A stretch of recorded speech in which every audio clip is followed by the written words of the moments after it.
Hello বন্ধুরা, আবার নিয়ে চলে এলাম একটা নতুন ব্লগ আপনাদের কাছে। আজকে এই সবে বাজার করে নিয়ে এলাম।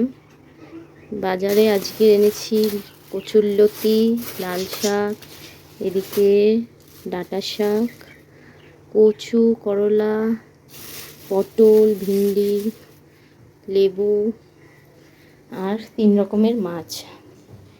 এই হচ্ছে ট্যাংরা মাছ, চিংড়ি মাছ, কচু শাক দিয়ে চিংড়ি মাছ হবে আজকে, আর লোটে মাছ। এখানে কচু শাকের জন্য আমি এখন মশলাটা কষিয়ে নিচ্ছি। তারপর কচু শাকটা হয়ে গেলে আজকে বড়ি, আলু, ডাঁটা দিয়ে ট্যাংরা মাছের ঝোল করব।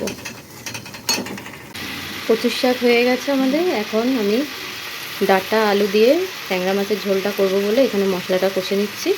এবারে ট্যাংরা মাছের ঝোলটা হলেই আমার রান্না কমপ্লিট হয়ে যাবে। এর আগে আলু পটলের তরকারি, ডাল, ভাত হয়ে গেছে। এখন এটা হলেই হয়ে যাবে রান্না। দেখে নিই মাছের ঝোলটা কত দূর হলো। বাইরে প্রচুর মেঘ করেছে, মনে হচ্ছে এক্ষুনি বৃষ্টি নামবে। বাজারে দুদিন ধরে সেরকম কোনো মাছই পাওয়া যাচ্ছে না।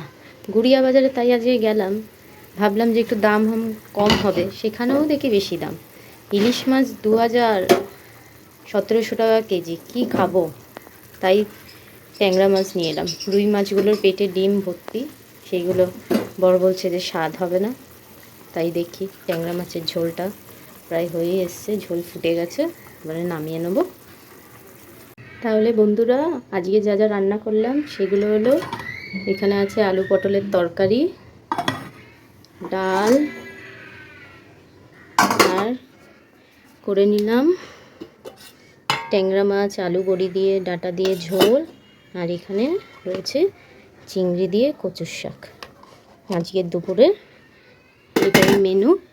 আবার রাত্রিরে কি রান্না করব সেটা আবার রাত্রিরে ভেবে দেখব। তাহলে আজকের ব্লগটা এখানেই শেষ করলাম। ভালো থাকবেন সবাই, বাই বাই।